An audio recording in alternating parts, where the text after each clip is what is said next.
Hello, everyone, and welcome to our coverage of local elections here in Brevard County. I'm John Torres, the engagement editor at Florida Today, and I'm pleased to be joined by two great minds who will help us analyze tonight's results. Right here to my left, we have Chris Muro, professor here at Eastern Florida State College. Thank you for being here, Chris. Thank you, John. We're also joined by Eric Hoppenbrower, executive director at Brevard Business Voice Political Action Committee. Thank you for joining us. Thanks for having me. The polls just closed at 7 p.m.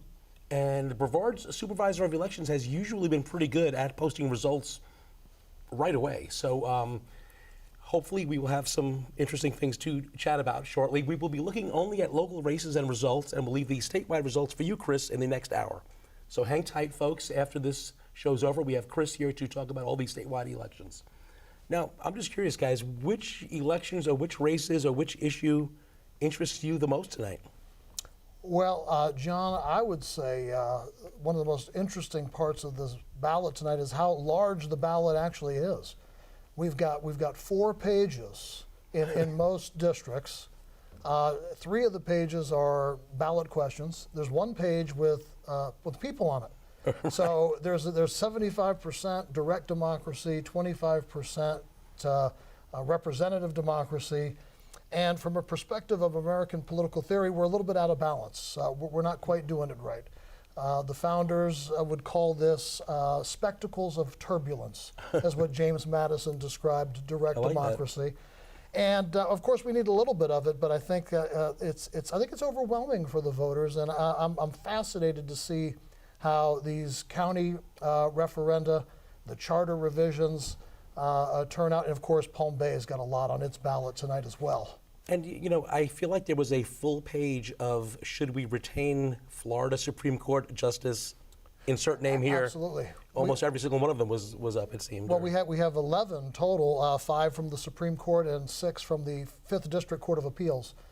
We have 7 members on the Florida Supreme Court, so having 5 of the 7 up for retention is extremely unusual. Right.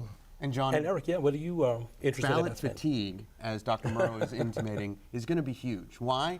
As you get further and further down the ballot, what you see typically is fewer and fewer votes cast. So those folks who can get through that long ballot will end up deciding what those measures will, whether or not what those measures will pass. Yeah, that's interesting because I actually know people who have told me they always vote no on everything. So whatever they ask. Which is very interesting because in the 46 years with these judges, 46 years we've been doing this retention election, not one judge has ever been voted out. I was going to ask you, how often is that the case? Not in Florida, never. And no one's that good, John. I'm just... Now, speaking of judges, have you guys ever seen so much interest in a county judge race? This isn't even like the circuit judge, right. But we have Renee Torpy, who is she has received support from Wayne Ivey, right. The sheriff here, obviously, and she's up against Kimberly Musselman, a prosecutor, who alleges that Ivey asked her not to run. That it's not your night, kid. Basically one of those. And she refused and is running, and it's been pretty hot and heavy. There's been lots of stuff on social media, some good debates. We had them both on at FloridaToday.com. Really great conversations. What do you guys see in that race, and why the interest? Well, typically voters have very little information about the judges, typically the local judges that they vote on. So this year, as you've seen with the debate that you all had, we've gotten more information. So I think the question comes down to whether or not the voters really support Judge Ivey's endorsement, because Kimberly Musselman has a slew of endorsements of many of the public figures that you see typically go with the sheriff. So that's the real question. I think it's fascinating as well, John. You bring up it's a county judgeship. I mean, county judges hear misdemeanor cases. Right. 19-year-old drinking a beer at the beach in Satellite Beach, gets arrested, violates an ordinance. I mean, these are the types of small claims. These are the types of cases that are heard at the county level. So to have this kind of drama, energy, interest, high-profile endorsements is definitely unusual. I'm friends with Judge Majid, who was on the county bench for a long time until he retired. great guy, and he always told me that he loved to be on the county bench and not the circuit bench, and he was offered a chance to run several times for that, but he says that on the county level, you can still change somebody's life. Because as you said, it's, drinking beer, it's, public urination or, whatever, you can still change somebody's life. So interesting stuff. What do you guys feel about the two county-wide referendums, the EELS and the school millage rate proposed increase? Well, Eric, please. Business Voice, the organization that I represent, they're supporting both referendum, and actually for two different reasons. But at the same time, it's all about business. In terms of the EELS referendum, they see the value in protecting our ecosystem, because when large corporations want to move their organizations here, that's a selling point for their employees to come move here, which it's cheaper to bring their employees here versus have to find new employees. On the other hand, when it comes to schools, property taxes have a lot to do with the value of our schools. So anytime you see a realtor ask questions about where someone wants to move to, it's always close to a good school. And so that's where the business community wants to support both of these referendum. Well, I think there's a number of, I think it's unfortunate that we didn't really have a public conversation about these issues. EELS, it's going to pass. We know it's going to pass tonight. It's going to get at least 65% of the vote. And if you look at the ballot language, are you in favor of woodlands, wetlands, grasslands, and baby bunnies? Well, of course, we all are. We all are. But when it comes to the efficacy of the actual program, I think there's a lot of unanswered questions. We're talking about financing another $50 million. Most people are unaware that its current fiscal year budget, the EELS program, is about $6 million. It's allocated $125,000 for land acquisition. Wow. $125,000. I don't know how much land that's going to buy you. Not much, right? In 2022. Not now, yeah, exactly. And there are some questions from previous years. This program's been around for 30 years. There are some previous some questions that have gone unanswered. That is, some land has been purchased for prices that are well above the market value. There's really no accountability, and the Citizen Oversight Committee that both of the referendum are supposedly creating, I'm a pretty easy guy to get a hold of. I've never heard from the Independent Citizens Oversight Committee about any of the fiscal review that they've done. Right. So I think there's some really important questions that have just gone unanswered, and I guess it's going to be another 20 years before we get a chance to talk about it, because it will pass tonight. That's true. Plus, as you see, every time you see a referendum, county referendum, you do see those citizen oversight committees. Yeah. And the question is, how effective are they? That's really the question. Yeah, and who appoints these people? Who are they? I mean, these are all great questions that, again, I'd like to see an answer to. Yeah, and I'm curious, how do you guys feel about the, was it a charter amendment change to recall school board members? That's which is on there. I mean, I always felt like elections are when you recall people who you don't want in office anymore. But what do you guys feel about that? So charter revision number 3 Yep. On our ballot. As a principle, I'm from political theory point of view, I would be opposed as well, John, to the concept of the recall. If a official engages in malfeasance or negligence or drunkenness, that's one of the grounds. They can be removed from office. We know Governor DeSantis has done this, removing school board members in Brevard County, state attorneys over in Hillsborough. So that's really the remedy for it. As far as the recall goes here in Brevard County, we've had it in place for 12 years for sheriff and clerk of the court. No one's ever been recalled. Right. And the reason is because it's a very difficult process. You have to have grounds, and you have to prove those grounds in court. Right. And so we might feel good about voting yes on it, but it's not going to have any practical implication. I got you. And I did not lie to you, folks. We do have some early results already, so they are already coming in. So surprise, surprise, Tom Goodson is way ahead of the NPA candidate, Dontavius DeMaya Smith, for County Commission at District 2. Rob Felner is also running away with seat 4 against the write-in candidate who wasn't really the candidate. It looks like the Musselman-Torpy race is right now at 55% for Kimberly Musselman. So I'm a little surprised at that. I don't know if you guys are. We haven't mentioned school board race yet too. I mean, that's a like real biggie. The primaries,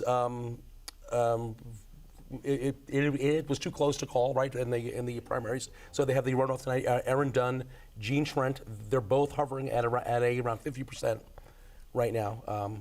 Now, these votes that are being tabulated now, these are just the absentee and the write-in and the mail-in vote, like the early voting, right? Is that what we're saying? Well, we should be seeing, depending on how many precincts are reporting, we should be seeing not only the early vote tabulation, but also the election day tabulation as well. I see, okay. And what do you guys feel about that school board race?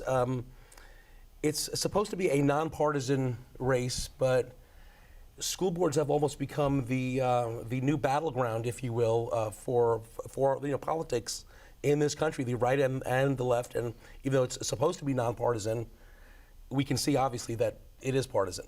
It's a reaction to a cultural moment, and it actually goes along with the charter amendment about recalling school board members. I think those two, both the race and the charter amendment, go together. Typically, you could talk about it being a part of a broader national narrative, but as you can see with this race and this amendment, it's coming close to home. So we'll see how this kind of falls out, but I think the reality is we can no longer call any nonpartisan race nonpartisan in reality. Oh, absolutely. I think that goes with judicial races as well to a certain extent. But when we went to nonpartisan, it was mandated in the year 2000. The argument was we want to take the politics out of the school board race. That was the argument to sell moving to nonpartisan. And I always think it's a mistake to take away information from voters. And when you deny the ability for a candidate to identify with a party, that is one of the most important pieces of information that a voter has. Right. And so I think taking that information away from the voter does a disservice to the electorate and to the process in general. Here's one that's really interesting right now too. And the precincts reporting are 0 out of 35, so this must be just the early voting, I guess, right? But Yance and Fine for state representative District 33, we've got Randy Fine at like 51% and Anthony Yance, the realtor, at like around 48.5%. Any surprises there, or? A little closer than I had anticipated, but if this is just early voting, that should change because Republicans have normally had a stronger turnout, at least in Brevard County. With the early voting? On election day. Oh, on election day, right, gotcha. But as a story ran in Florida today just recently, that 2018 going into election day, Democrats had a 31,000 advantage vote. In 2020, 125,000 vote advantage going into election day. But this year, Republicans have a 280,000 vote advantage going into election day. This is the first time ever since we've been doing early voting, John, that Wow. Republicans have an advantage. So I'm expecting to see Randy Fine's lead grow as the real-time results come in. Yeah, he's his last two elections, if I am not mistaken, he's won by more than 10%. He's never won by less than 11%. Okay, there you Actually, go. it's been 13, 11, and 11. So I think what we're going to see here is business as usual, and that's because Republicans actually vote almost 3 times more likely in person, both early and on election day. Now, why is that? I think it's voter preference. I think Democrats, as you see around the county, love to vote by mail. I think it's also for the local Democrat Party a strategic advantage because they focus directly, especially in South Brevard, on turning out their vote by mail ballots. You haven't seen it in the same rates that you've seen 2 years ago. I think that has to be attributed somewhat to the pandemic being now over. But I think what you'll see is business as usual in that district. Interesting. Speaking of, like voter turnout, Chris, what should we expect here locally in Brevard for the midterm election? Is it, like normally a pretty high turnout, or, historically, what do they tell us the numbers? Well, historically, in Brevard County, since 2002, we'll go back to 2002, Brevard County actually has had a higher turnout than the state of Florida as a whole. But 2002, 2006, the turnout in those midterms were in the high 50s, mid to high 50s. Of course, as Eric pointed out, in 2018, it was 67%. So I think we're expecting to see somewhere around 67% tonight. That would not be surprising to see a real strong turnout this evening. Anecdotally, Eric, I spoke to some poll workers earlier today when I voted, who said that there was a really big turnout for them, and so they were pleased and happy, especially with the storm coming, and people are doing some home prep and stuff. Have you heard something today about turnout or? Not typically, I mean, not anecdotally, but you know what I have seen? A higher volume in traffic around town. So I think, in part, both of those issues are driving a lot of people to get things done before the hurricane gets here. Gotcha. Now, some other local races that are interesting. The town of Indialantic has been in the news recently, not for things that I'm sure they want to be, but claims of anti-Semitism, hate speech. One of the candidates, Melvin Chang, is up against Lauren Strand.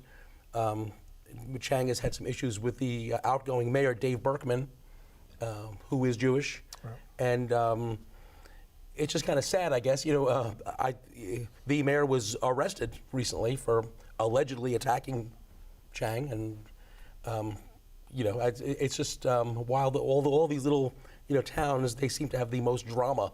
Why is that? That's a great question. I mean, I try not to wade into the Jerry Springer type of political environment, but this is 2022, and that does seem to be becoming more commonplace. And that's why, I really appreciate Florida Today, and, Eastern Florida State College is always committed to civility in our public discourse. So, when we have instances like this, I do think it's a stain on our representative democracy. I only wish that the people who emailed me would be more civil, But, technology is definitely moving our public conversation in a way that I don't think anybody can appreciate. But as you can see, certain candidates love to take those hinge issues and expand them into the public consciousness in a way to move the electorate, I think, in ways that they want them to in terms of getting out the vote. One of the other big issues that I keep hearing about this year is growth. Like the city of Cocoa, Satellite Beach, even dealing with the height of buildings on the beach and things like that. Is that a recurring theme in the county? How to grow properly, the right infrastructure. We're already having some issues with some wastewater in certain areas. Absolutely. Growth management is always a major question, especially in Florida. And I don't know if you know this, but Florida is the #1 destination in the country. Last year we had 265,000 net gain of 265,000 people in Florida.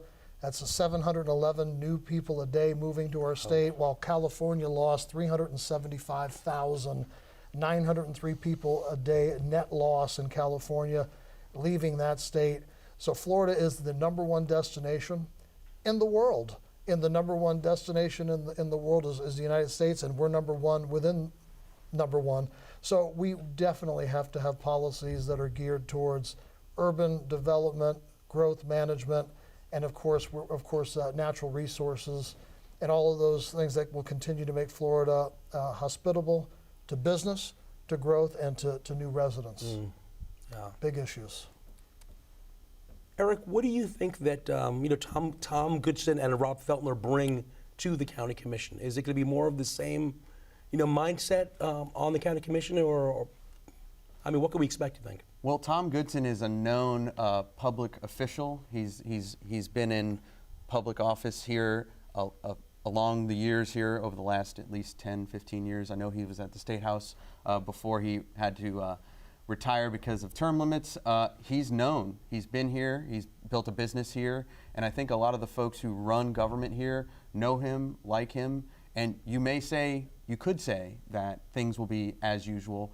But I noticed in our interviews with him that he was really personable and that he was willing to listen to anybody that comes to him and hear him out. But he's also a really honest person when it came to telling people where he stands on issues. When it comes to District 4's candidate, Mr.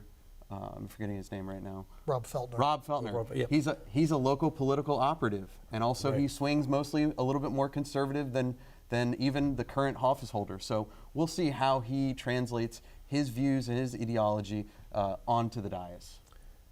Chris, is it good for an area to have one party in control? Like the county commission will be all Republican?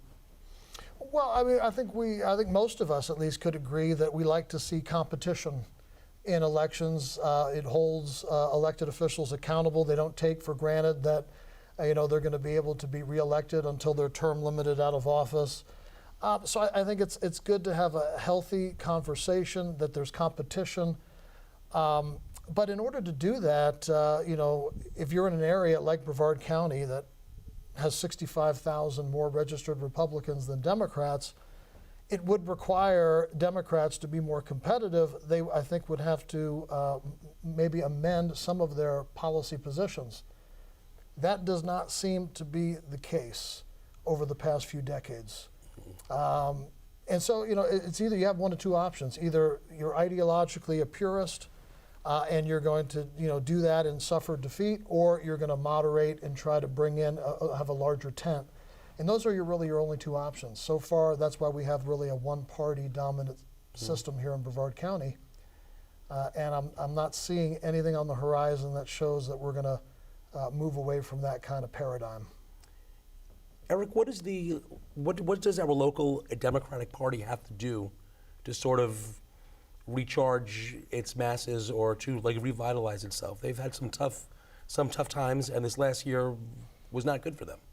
No doubt, absolutely. I think Dr. Moreau is touching on it, that realistically they have to really ask themselves what part of their party platform really resonates with voters, and then communicate it to them consistently and I think overtly. So sometimes, at this year, if you're looking at national elections, the top three issues for voters are jobs and the economy, inflation, and immigration. And they map the Republican Party identically to those three issues. What are the top three issues for Democrats, at least as far as their party platform? January 6th, abortion, and our democracy. So unfortunately, their top three issues are not aligned with the overall voter issues. And what I think that they should do is, if I could give them any type of hints here, is to really take a part of their populist economic platform and shift it to the voters that I think they haven't talked to in a long time, which is your blue-collar voters. They basically switched to the Republican Party, and I think that's where you see a lot of diversity of thought right now in terms of competition in the Republican Party here locally in our primaries. Interesting. Yeah.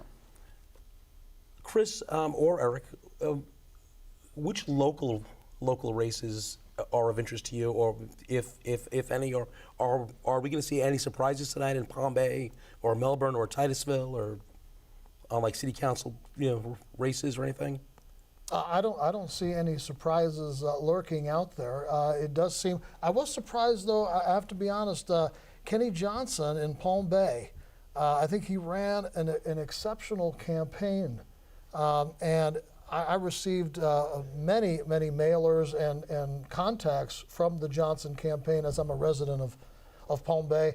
The advertisements were well done. They were focused on issues. He even came out and said that we have to keep the cap in place on ad valorem tax revenue increases in Palm Bay, which is revision number 8 for Palm Bay tonight. So that's fascinating. I'm really interested to see, is Kenny Johnson going to be reelected there, and will revision number 8 from the Palm Bay charter revisions, will that go down in flames? That would be interesting to see. Johnson is ahead right now, about 58% to 43%, with only 2 of the 14 precincts reporting. What about you, Eric? Any interest in the local races tonight? Well, me personally and the Business Voice are really focused on the school board. I think when you pair it with the primary election that's now in the general in District 2 and the millage, if you pair those two together in a way that I think that the business community supports, what you'll see is an improvement to the quality of education and getting away from some of the more divisive cultural issues. I think over the last 2 years or so, you could even go back all 4 years, since 2016, we've seen cultural issues become most of the conversation in our politics. When it comes to school boards in the last 2 years, it's become at 11. So honestly, I think a lot of the folks in the business community want to see business as usual, but from a strategic perspective, I think what we're seeing is public education is radically changing, and the question is, how are public officials who are in charge of those budgets going to see how that change occurs? Because school choice is here to stay. It's popular. It continues to change the dynamic in terms of how many children are in our public schools, and that kind of option will create a budget, let's just say, issue for the current administration and every administration thereafter. Schools for years have asked for more involvement from parents. Are they now regretting that? It does seem to be the case, at least over the past year and a half or so. There's been allegations of cracking down on parents who have been attending school board meetings, even the Department of Justice getting involved, the hearings on Capitol Hill over this. So definitely this has come to the forefront. Perhaps the pandemic had something to do with that, but bringing these cultural issues now out front and center. And a lot of parents have been getting involved. Moms for Liberty organization, really its first annual event had Ron DeSantis as its keynote. That's pretty impressive. It's a very powerful group, yeah. That's impressive. Yeah. That's impressive. Well, okay, we have some more results coming in, so let's take a look at those. Let's see. Randy Fun with about 4 precincts in, plus the early voting. He's at like 51%. Yance at 48%, so that's still kind of close. It's a slight, pull away. Let's see if there's any other surprises here, or what a surprise! All the Supreme Court, justices are all being, voted back in, as you said, Chris. Tay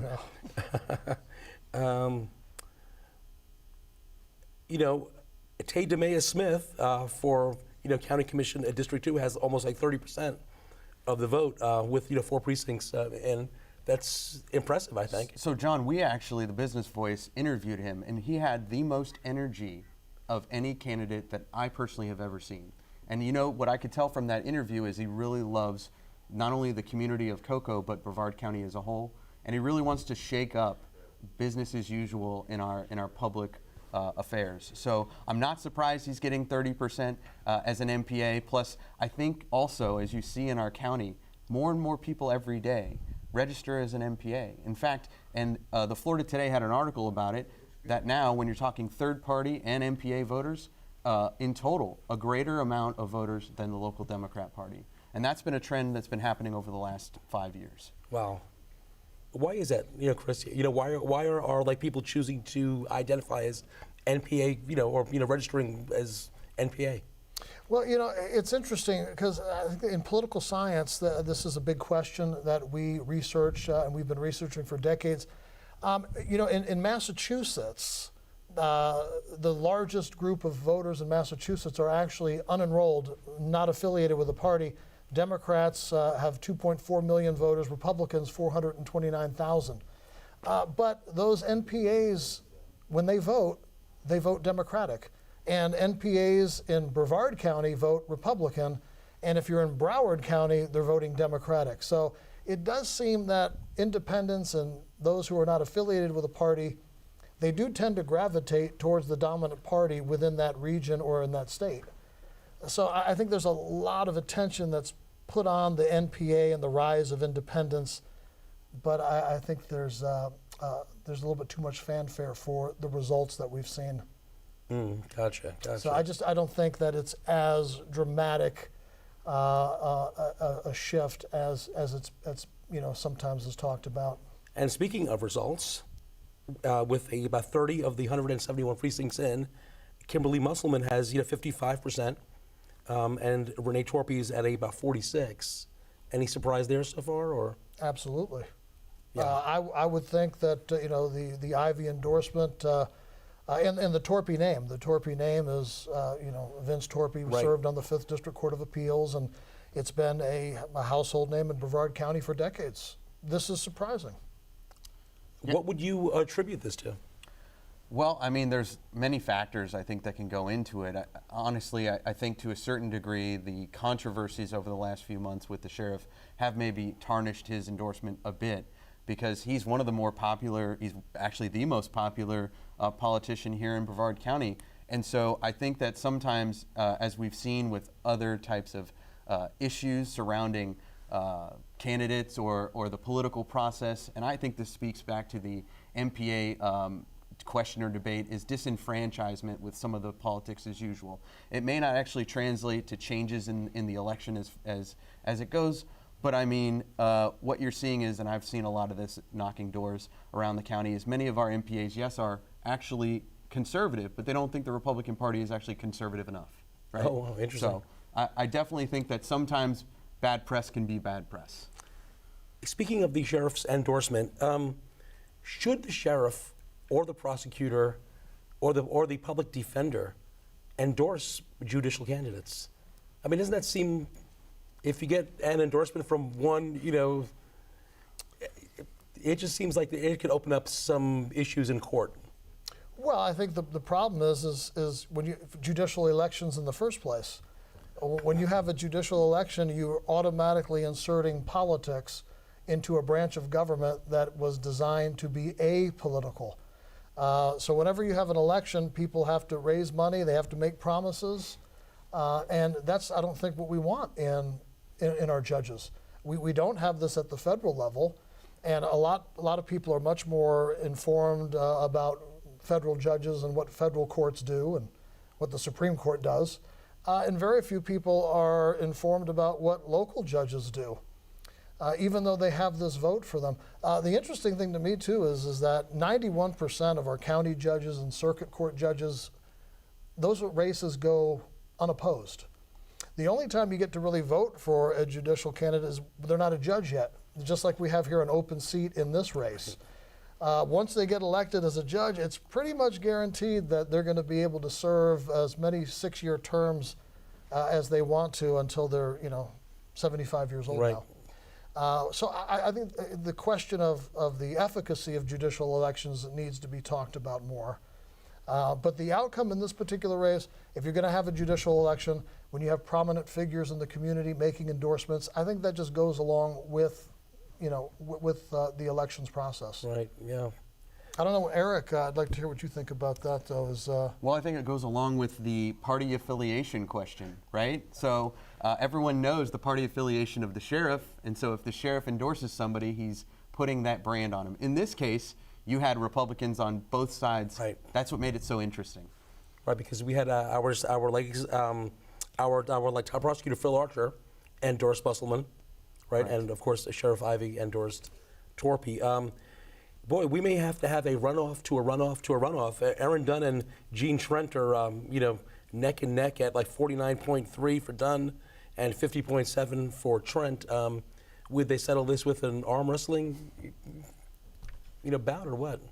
Well, I only think it's that close because of the nonpartisan part of the election. Right. Because that district is actually decidedly Republican in terms of its voter registration. So I think, like we saw 2 years ago with Jennifer Jenkins's election, what you're seeing in returns doesn't actually reflect in the actual vote count, at least early. Of course, in that election, Jennifer Jenkins's team did an excellent job at chasing those mail ballots, and she decidedly beat Tina Descovich almost 2-to-1 in mail ballots. Since there's only one precinct reporting in that race, it does seem that we've got a number of precincts that for the election day vote return still outstanding. Yes. That may favor Gene Trent. And I don't know how much the Florida Today article about his resume and some of the issues there, if maybe that resonated with the voters as well, Right, and perhaps, maybe that's why it's as close as it is. Yeah, and what you referenced is there was a question about whether he was honest or not in his application for employment X amount of years ago, whatever, about some legal issue that he had or didn't have. So that's, which has not been cleared up yet, by the Lake School Board, which I actually just wrote a column about, how hard is it to go back to a person's application and resume and just look at it and, Right. and, Come to a and see what's on there. I conclusion? mean, Right. I actually criticized the state attorney's office too for the investigation on prosecutorial misconduct that happened back in April. It's been 5 months. I mean, just watch the tape of the trial. It was a one-day trial. Anyway, just irksome. Well, no, I think I want to say I appreciate the Florida Today's reporting on that, the Brian Avon situation, and the Lakeisha Mitchell and Joy King Castro case as well. I really appreciate Florida Today's investigative reporting on that. Yeah, and it's you know, I'm going to get out of my soapbox for a minute. I have written a lot about Crosley Green and wrongful incarcerations and wrongful convictions, and I'm dismayed at how the state keeps on defending stuff even when it's brought to light that it probably was not a really good conviction, that there were some issues with it. But that's an argument for another show, which hopefully they'll ask me back. There you go. So we'll see. Excuse my voice, folks. I've had a flu and my cough. I normally don't sound like Demi Moore, as my wife says, but I am these days. So excuse me for that. Let's take a look and see if there's any more results coming in that will interest our viewers here. So, cocoa is interesting. Growth in cocoa is a big deal. We've got, like 6 or 7 candidates, going for 3 seats. We have some newcomers. What is the climate like in cocoa these days politically? Well, that's a great question. I mean, I know a lot of talk about CRAs, specifically the Diamond. I forget the name of the Diamond CRA.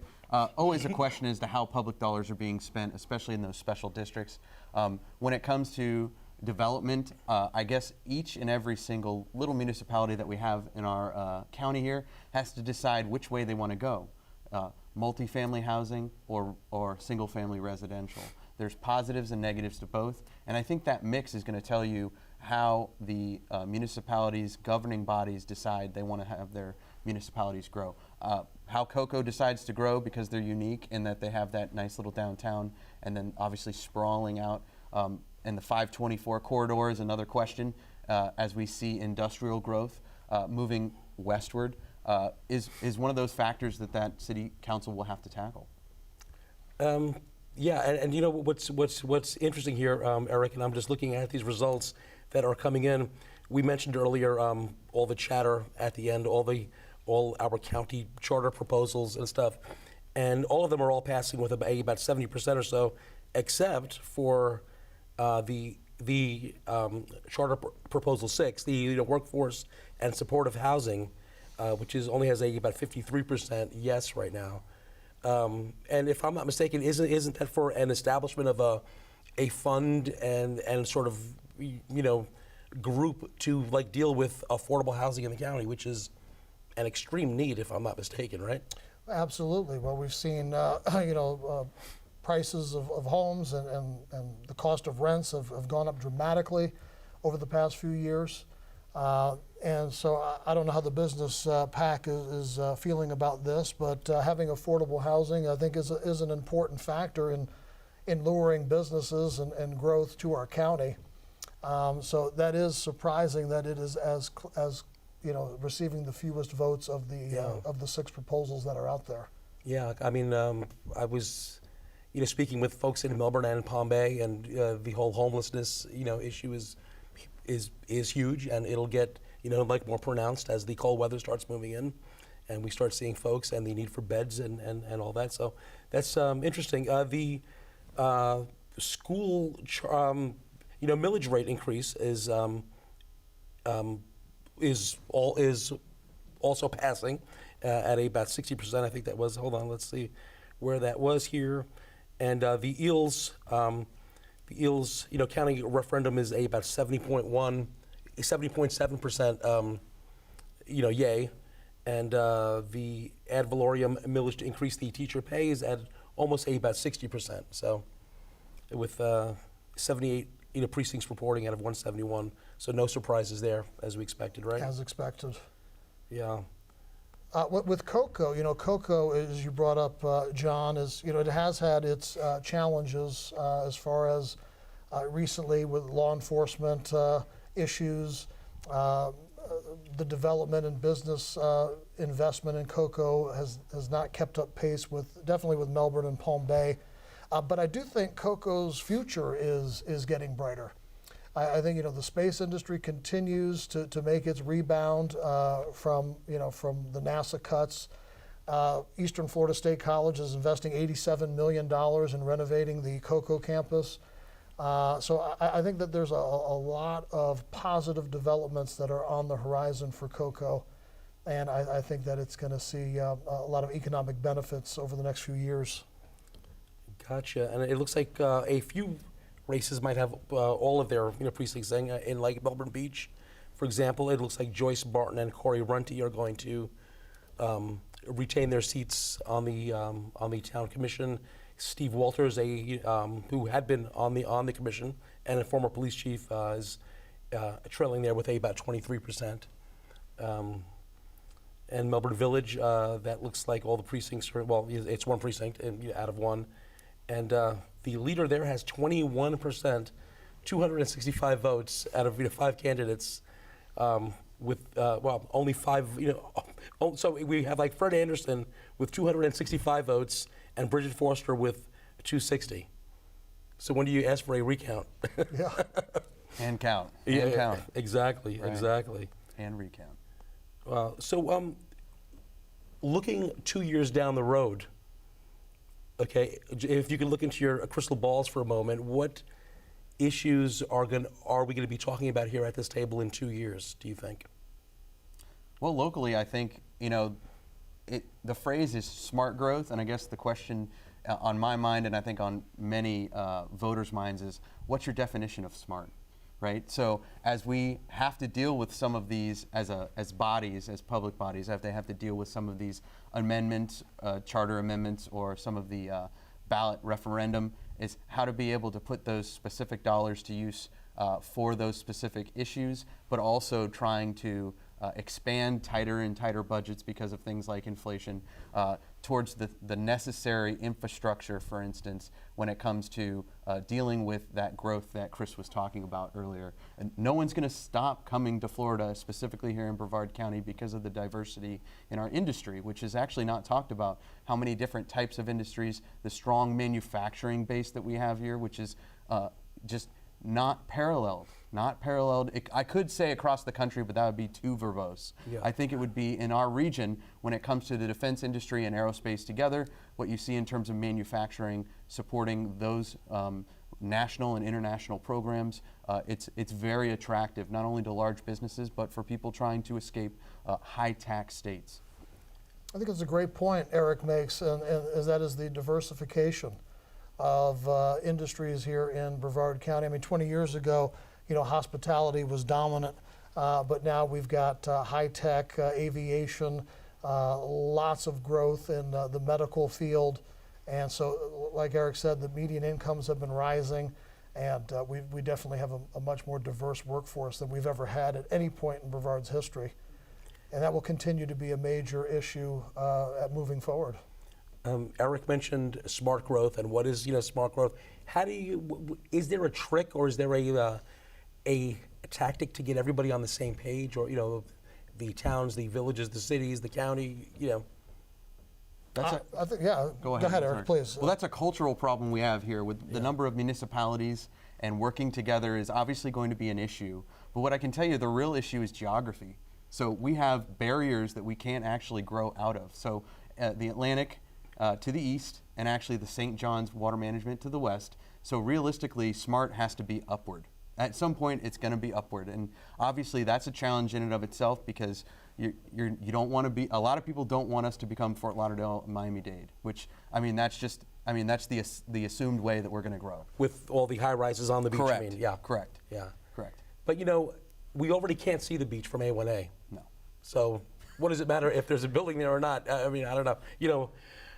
When I first met my wife, she was from California, where she said on the roads you can just look out and see the beach the whole way, but here you don't. So there's like one little stretch at the Air Force Base you can look over and actually see the water. But so that'll be interesting to see what happens. There's already a lot of talk about height restrictions, especially in like Satellite Beach. Satellite Beach, yeah. bingo, is one Right of those now. examples where you would see a beachfront community that's bedside, that's now turning into at least a part of their their area that they've had that hasn't been developed in a while, that South Beach or that South housing area is now going to be an epicenter for economic growth. I mean, it's just going to happen.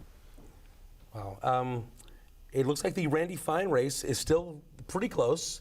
With 17 of the 35 precincts in, Randy Fine's got 53% of the vote, and Anthony Yance has about 47.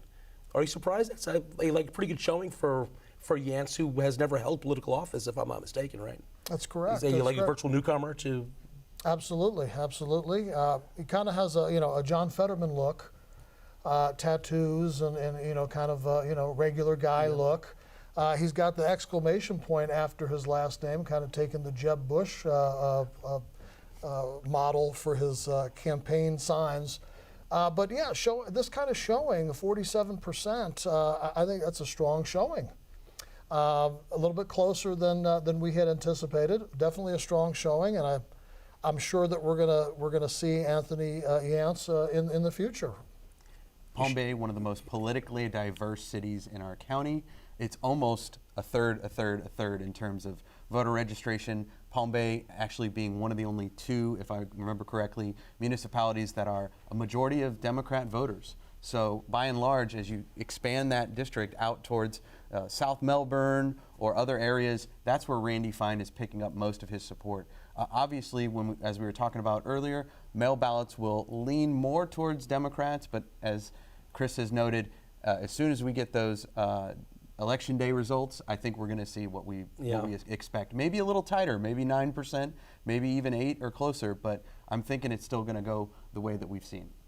For somebody like Anthony Yance, and not him in particular, but a newcomer who's showing up pretty well so far tonight, what would you, if he loses, what would you recommend somebody like that run for next if his interest is in politics? On the state level still, or to drop down maybe to the county level, or local? Well, if I was giving him advice, I'd tell him to start local first, municipality. I mean, it basically comes down to basic math. When you're talking about a state house election, you're talking about, in that case, I think it's, if I'm wrong, 133,000 voters in that That's district? about the size of a district. Right. So what you're talking about is, since it's a 50-50, it's a binary election, you win or lose. Only one other opponent. You say you have to get 50% plus one. So that would, I mean, when it comes to it, that's a lot of votes that you got to get. If you start your first candidate at the city of Palm Bay, even though that's a pretty large municipality, the districts in and of themselves are smaller.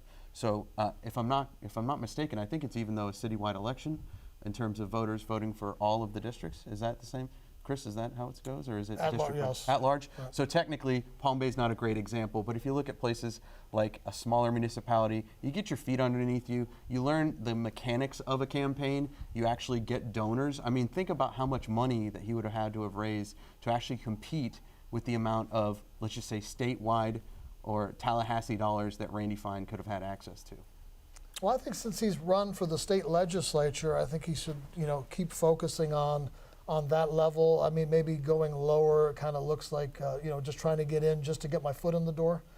The other thing is definitely the money issue. Democrats in Brevard County just are outmatched on fundraising, so that would have to improve. And also, I think the message, and I think this was reported in Florida today, that Randy Fine might be in trouble because of his stand on cultural issues. The Disney Reedy Creek issue and Don't Say Gay and abortion and some of that was going to come back to hurt Randy Fine, and obviously that wasn't the case. Again, I think Democrats have to come up with a series of issues that is going to resonate with voters who tend to be voting Republican. Yeah. A quick story.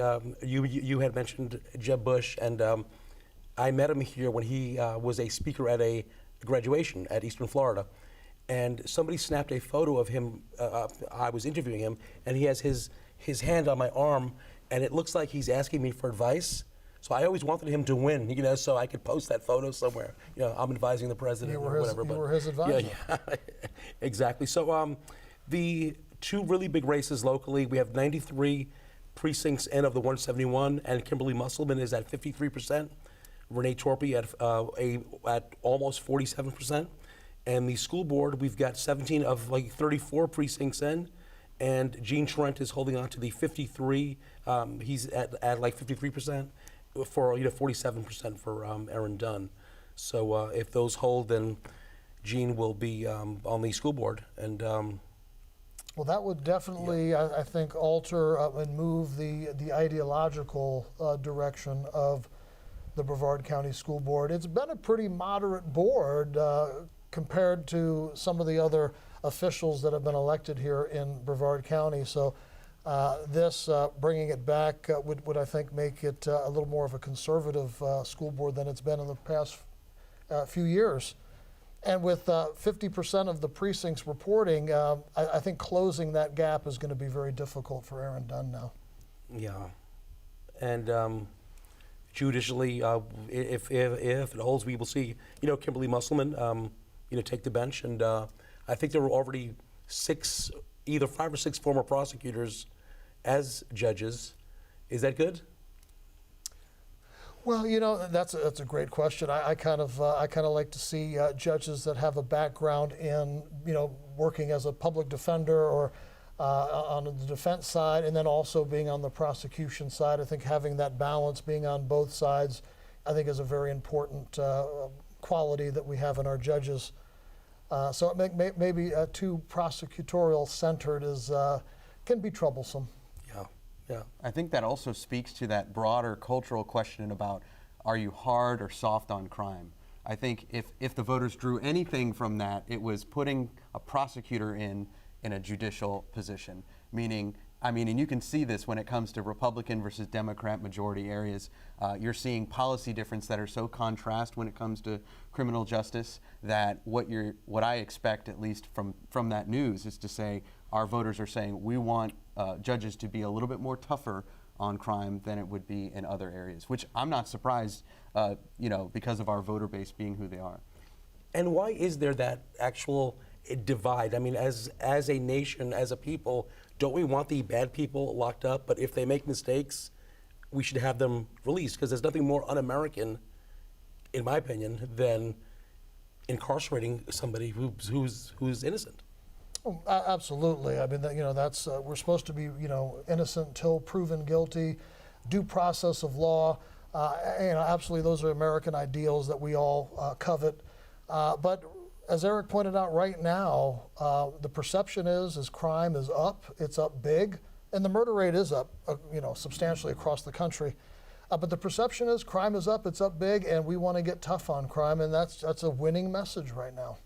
And what's the cliche? Perception is reality. That's I think it right. mostly has to do with voters' perception, but also, if we're talking about criminal justice on a broader sense, that's one of those touch-tone issues that really casts the die between a Democrat and a Republican. So it's one of those do not enter kind of topics as far as one side versus the other. And as you're seeing in some states, including more left-leaning California, even some of their prosecutors that have been softer on crime are being recalled. So, the question is, how much of that perception is reality? Wow. So we're wrapping it up here shortly, guys. Is there anything else that you wanted to add before we sign off, or? Well, I didn't get a chance to weigh in on the tax ad valorem Yes, millage please. for the school board. And again, we were talking off air, but the school board budget's $1.5 billion. We just had 6 years of a sales tax that just expired. Now we're coming back for more money. Palm Bay's budget's $232 million. It takes 7 Palm Bays to make up the budget of the Brevard County School Board. At some point, somebody's going to have to say, we have enough money. We just need to allocate it, appropriate it more effectively and more efficiently. Tax increases is not always the answer. Are you saying that there's too much fat at the top? I'm saying that there's enough money to make sure that our teachers are paid competitively with other counties and other districts, and that if you're going to increase people's teacher pay, you got to have a resource to keep that funding going. I have to wrap this up right now. It has been great chatting with you two guys. Don't go away. Chris is going to be right here talking about the state elections and all that stuff. So thank you very much. I'm John Torres, and thank you for watching. Lights, camera, action. Discover the arts at Eastern Florida State College, where you can train for exciting careers and gain personal enrichment in programs for the performing and visual arts. You can earn an associate's degree as a stepping stone to a bachelor's degree at another college or university, making Eastern Florida the perfect place to start your journey. Along the way, you will benefit from high-quality courses, excellent instructors, small classes, and transferable college credits. The programs are based on the college's Cocoa campus, with performances held in the beautiful Simpkins Fine Arts Center. The center has 2 theaters, practice rooms, and a state-of-the-art electronic keyboard lab. 4 areas of study are available: music, theater, studio art, and dance. Music students can harmonize through concentrations in instrumental music, choral, music theory, and music composition. They can participate in 8 musical groups, ranging from orchestra and jazz to a concert choir. The studies can lead to careers on the stage, with Eastern Florida graduates performing in world-renowned orchestras at the Metropolitan Opera and in Carnegie Hall in New York. All the world is a stage in the theater department, where acting classes teach students basic techniques. There are also courses in voice, movement, directing, and auditioning to prepare students for more advanced theatrical work. The department stages 3 plays a year, with alumni performing on cruise ships, theme parks, and in regional theater. Influences from Van Gogh to Picasso and other great masters flow through the Visual Arts Department, where students learn the fundamentals to find their own voice and style. Work in drawing, painting, pottery, and sculpture complement the study of art history to give students a well-rounded art education. Students exhibit their work and can use their talents to eventually become an artist in their own studio. Another option is studying dance that also gives students personal fulfillment and career opportunities. Whatever your interest, follow your muse to Eastern Florida State College, where the arts can open doors to a creative future. To learn more about the arts program and scholarship opportunities, visit easternflorida.edu/go/arts. The AS degree program in Fire Science Technology basically encompasses a group of certificate-based programs that are required by the State Bureau of Fire Science and Training for firefighters. The people that come in and go for their AS degree here at Eastern Florida State College are the people that we want to see come up. They're driven, driven young men and women that are looking to be the future of the fire service. When somebody comes in to learn tactics and strategy, they're learning that so that they can be more qualified on the job and out in the street as a fire officer. I've been a firefighter for 2 years and been a paramedic for almost 9 now. The AS degree helps me with promotions at work, also raises at work, and allows me to become instructor either in paramedic or out here on the fire grounds. During the time in a course such as company officer leadership for the fire service, you'll learn what it takes to lead a crew for a day and take care of the issues that may arise as you go. There's 4 classes in my AS degree that gives me my Fire Officer 1. After you get these core classes and take the state test, you have to have a task book finished that you complete at work. When your chief signs off on it, you can turn it in and then take the state test for your FO1.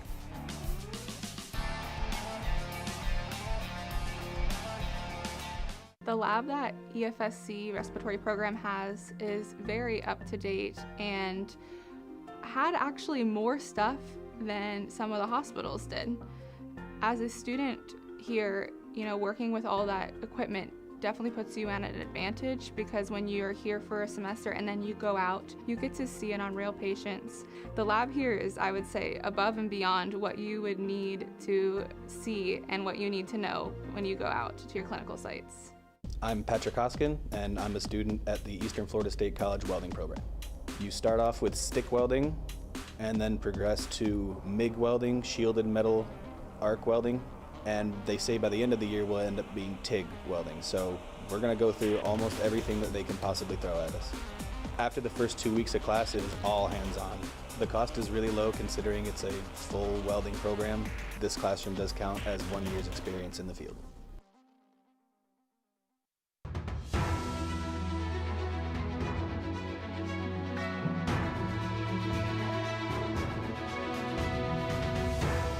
Good evening from the WEFS-TV studios on the Cocoa campus of Eastern Florida State College.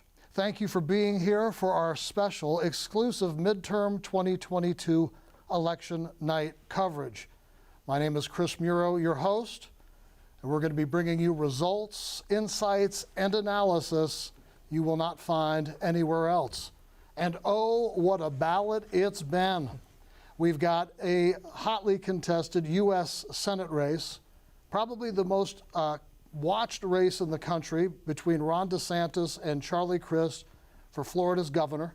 We've got U.S. Congress, we've got state legislatures, county commission, school board, and about a dozen ballot questions. Here to help me navigate through the complexities of our ballot, we're in the studio with me, my co-host, Mr. Jordan Chandler. Jordan, welcome. Hey, thank you so much, Chris, and thank you so much to WEFS-TV for hosting this special election night coverage. As you mentioned, it definitely is a hot, contested election cycle and a very interesting ballot this election cycle. Absolutely, absolutely. Now, Jordan, you're a native of Brevard County. You are a government relations consultant, Space Coast Strategy. Mm-hmm.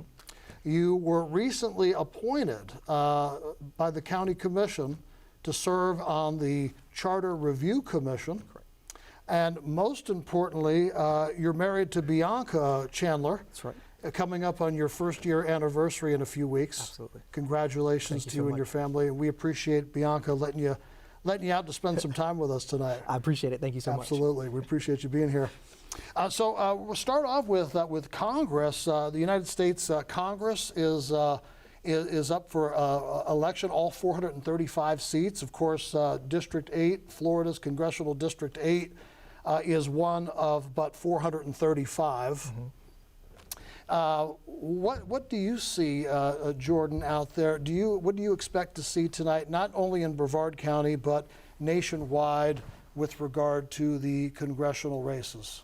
Yeah, a great question, Chris. I really think, more especially touching on a home first, Brevard County, for years Bill Posey has been the machine himself. And so I think it's really going to take someone from the Republican Party to potentially knock Bill Posey off, not necessarily a Democrat. I think what you will see across the nation tonight is Republicans will probably take control of the House. And it's more in line with Republicans being able to control their own narrative and also being able to drive their point home to voters. I think you look globally, it was mentioned early in the first hour, with inflation high, a housing market that is so volatile, folks are just scared right now. And so Republicans, I would say really since 2016, have really been able to play offense rather than defense. And I think for Democrats to really gain an edge, they really have to go back to the 2016, 2008 Obama era, 2008, 2012 Obama era style of politics. And that's really galvanizing their base, really driving them out to vote and energizing them. And I think one thing you see across the nation right now is that energy is lacking significantly. And so being able to capture that energy, being able to bring folks back in, I think is something that's going to be key. And I also think one thing that you see, Chris, and I was reading an article yesterday, but here more especially in Florida, I guess when we get to the governor's race, there has been a shift in the Democratic Party in 331,000 registered voters. That is those yellow dog Democrats that have left the party, who've probably been disgruntled. Right. You've seen an influx of new voters from other states into the state of Florida, and you've also seen individuals shifting from the Democratic Party to NPA, right? And so it is really going to take a significant amount for Democrats to be able to really try and pull their voters back in, but yet hone in on what those voters are more interested in. Well, let's remember, you mentioned Barack Obama, his successful campaign carrying Florida.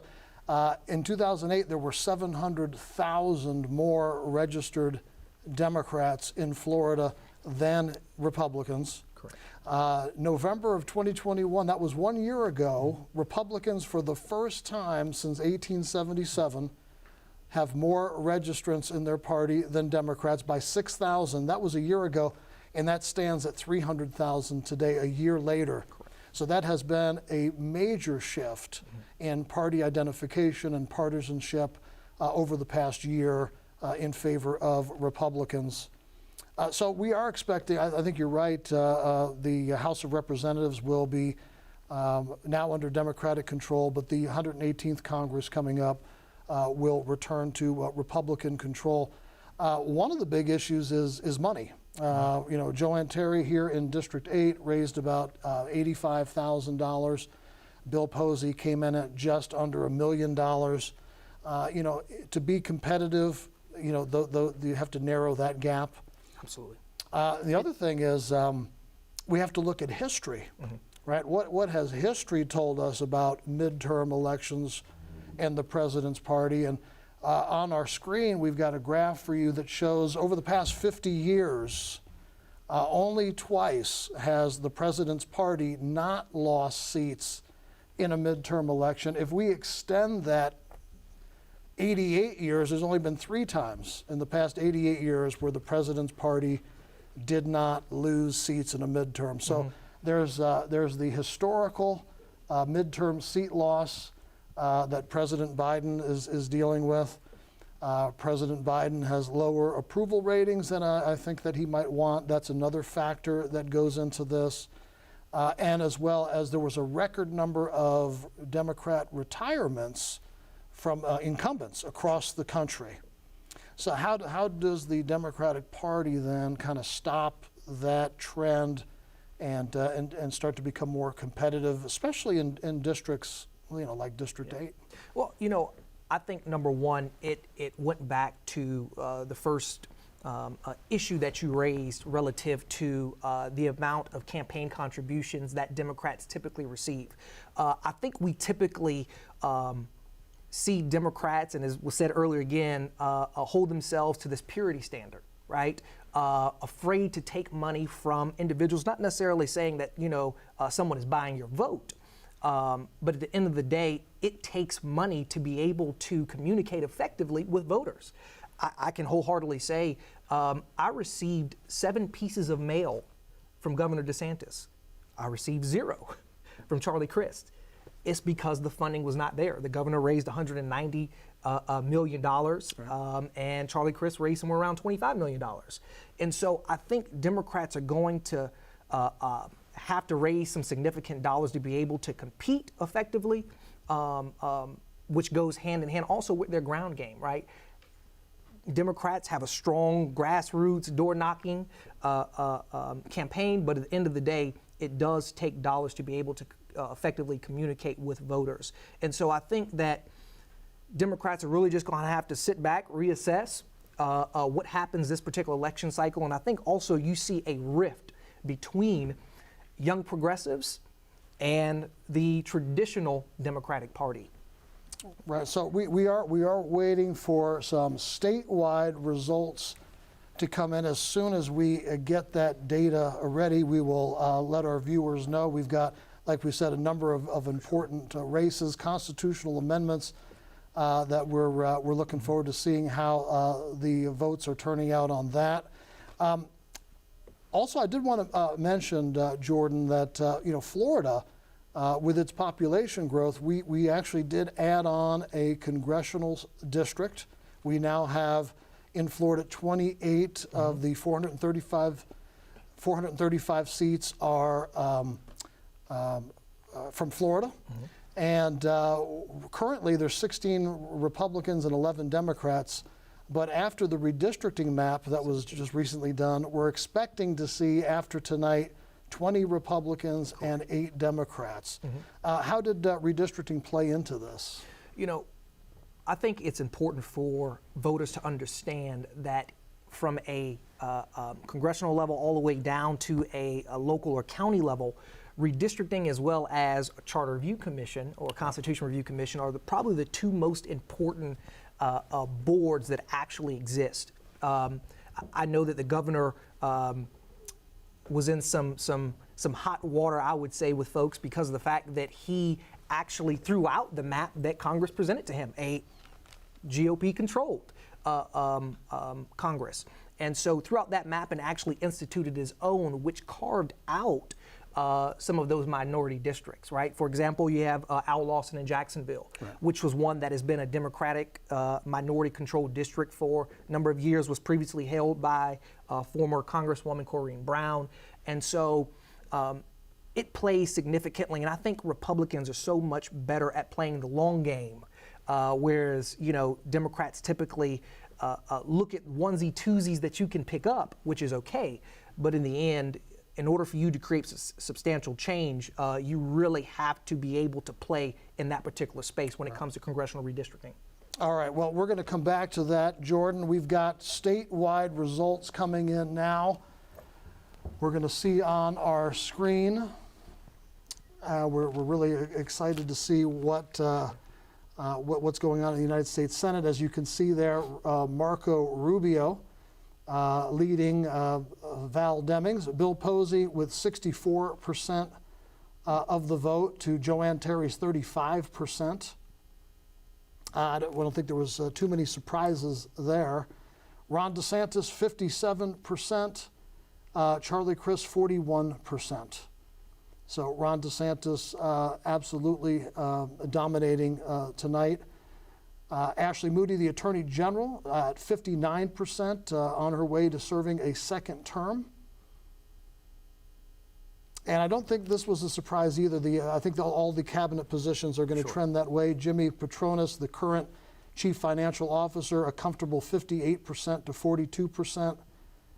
And the one statewide elected office, Nikki Fried held as Commissioner of Agriculture, seems that Wilton Simpson, the former president of the Florida State Senate, is running away with that as well. So we're seeing a statewide sweep for Republicans.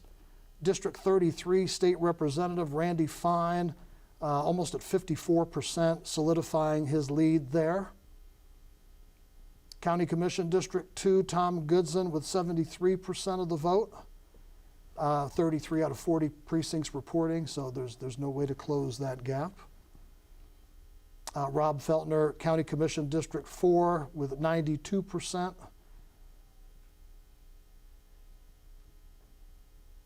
And of course, we're expecting to hear from Commissioner-elect Rob Felner earlier or later this evening.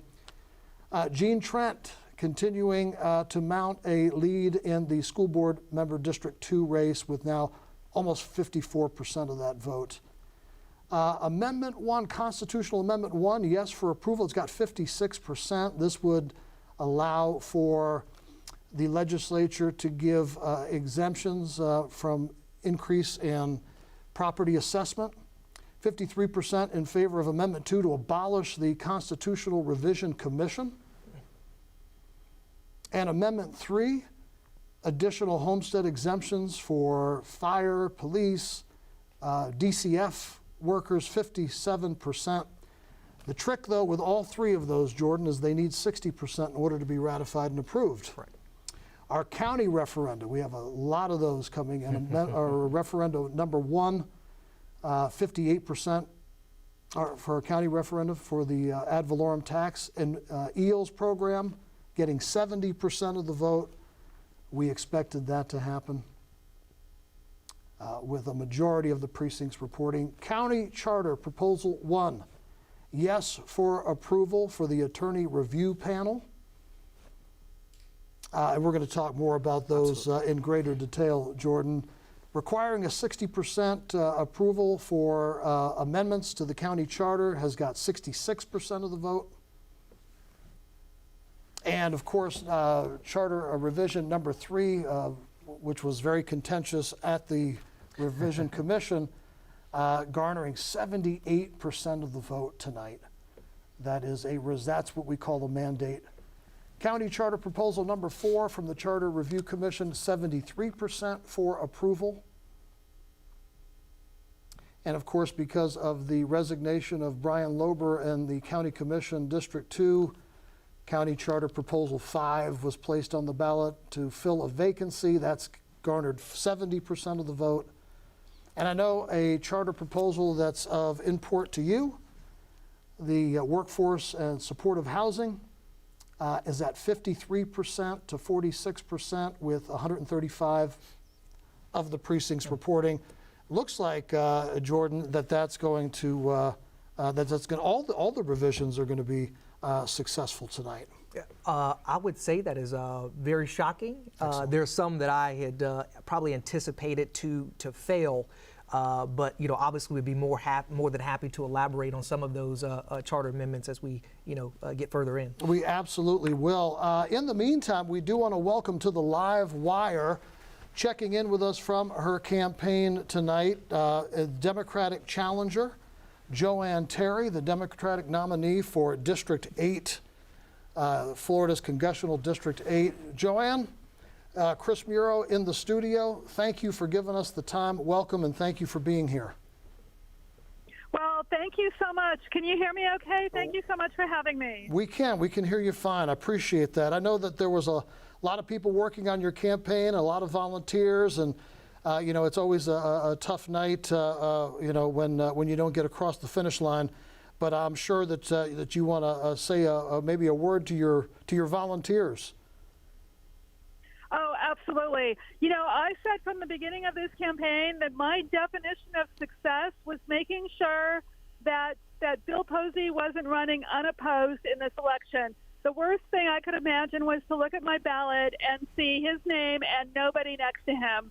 And from that perspective, me and my fantastic team of 9 staff members and 70 volunteers all feel like we have successfully represented the other, fairly significant, more than a third of us that really don't like what that Bill Posey has been more representing the extreme right than representing the interests of this district. So we feel successful. We are disappointed by the Democratic turnout tonight. And we're going to be going back. I'm a retired engineer, so we're going to be looking at this like a test case. We're going to be looking at the data, and we're going to be trying to figure out how to, try to get our message to more people in this district, because people are so focused on Republican and Democrat that they're not focused on our infrastructure and our affordable housing and our property insurance. And we're not giving up. Like I said, we feel incredibly good about the campaign that we ran, and we're going to be going back to the drawing board and figuring out how to get our message to more people. We did note earlier, Joanne, that Bill Posey raised about just under $1 million. The latest figures we had for your campaign was just under $90,000. Is money a big deal here in closing that gap? Is that a priority for Democrats in this county in particular? I think money is important in being able to get our message out to as many people as possible. But money doesn't allow. Money isn't going to get those GOP, those Republican voters to listen to our message. Too much in this election, I had people who would not even look at me because I'm a Democrat, or talk to me because I'm a Democrat, or hear what I have to say simply because I'm a Democrat. And I don't think that money is the entire answer there. Although we have to find the medium and the media and the way to open up some minds and say, look, let's just have a policy debate. Let's set Democrat and Republican aside and talk about policy without the labels, without the tribalism, without the national culture war, because I think if we do that, then we can start to make some progress, and we can see that what's happening is not in the best interest of this district. It is not more important to hate Nancy Pelosi than to have raw sewage dumping into our river. For the future of Democratic Party here in Brevard County, Joanne, what's the paradigm? What's the playbook look like moving forward? Do Democrats moderate on some policy positions? Do they come closer to Republicans on those, or do we remain pure, ideologically pure as the Democrats move forward? What's the prescription there? Well, I don't think that we can necessarily say right now, tonight, because we do have to take a look at these results. I think we really need to find out why Democrats did not show up for this election. The last I saw, and I haven't seen the final numbers, the last I saw, Democrats underperformed Republican turnout by double digits, and that's a real issue. So we really need to find out where are Democrats here, and where do they want to take the party? Because I do still feel like there's a whole section of people in the middle that are feeling lost by the extremes on both sides. But we need to figure out how to build that coalition in a way that breaks through traditional, I'm just a Republican, or I'm just a Democrat, or I always vote Republican, or I always vote Democrat. We've got to break through that and start talking real policy debates. Joanne Terry, thank you for being involved in our democratic process and putting yourself and your name out there and running a great campaign. We appreciate you being part of the process, and we thank you for giving us the time this evening.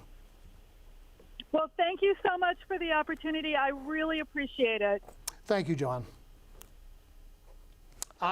Jordan, that is that's a great point, and that is, again, we're back to turnout. Yep. We're back to turnout, and really, you can spend all the money that you want, and you can have the grassroots campaign going, but if your voters don't show up, then it's pretty hard to win an election.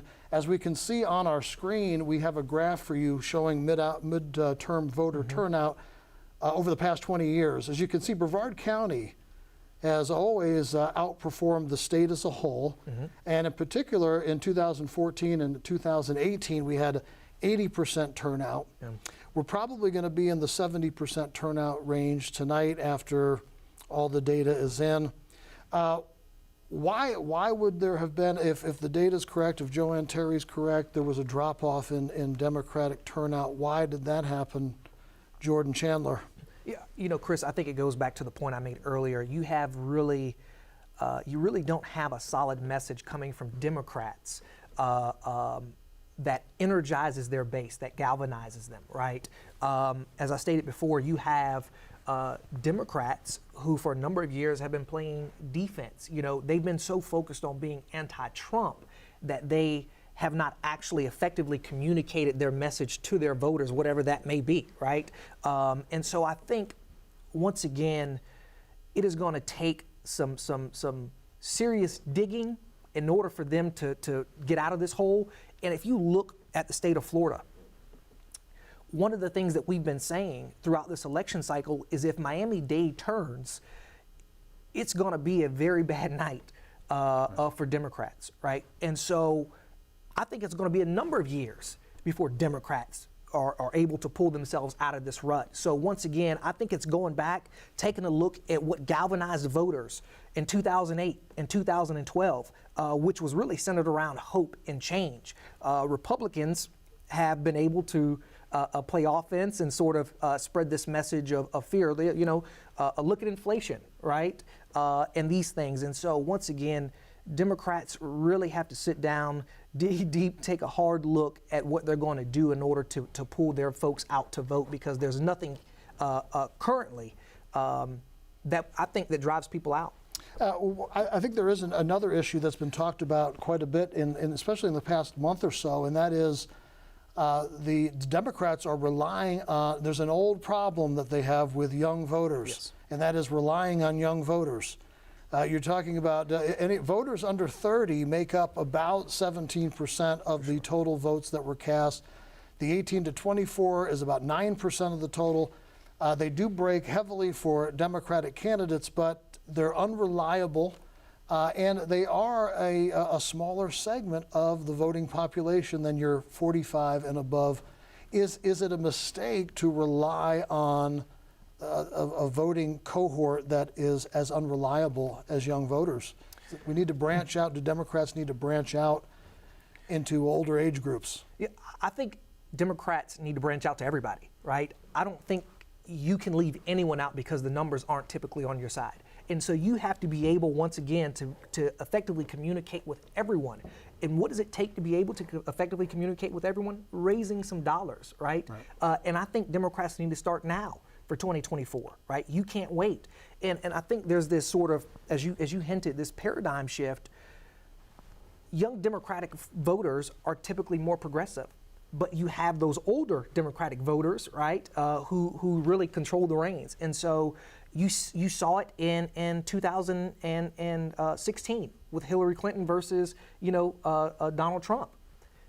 Young Democratic voters were geared towards Bernie Sanders, and so Hillary wasn't their candidate. And so when the rubber met the road, they decided to stay home, right? Because their candidate wasn't chosen, right? When you look at the Charlie Crist and Nikki Fried race, right?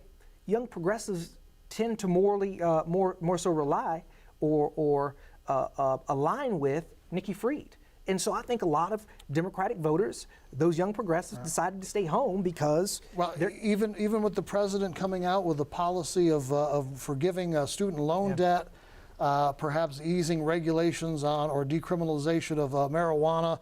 So, issues that seem to resonate with younger voters, even playing to that did not work tonight, did not bring voters out.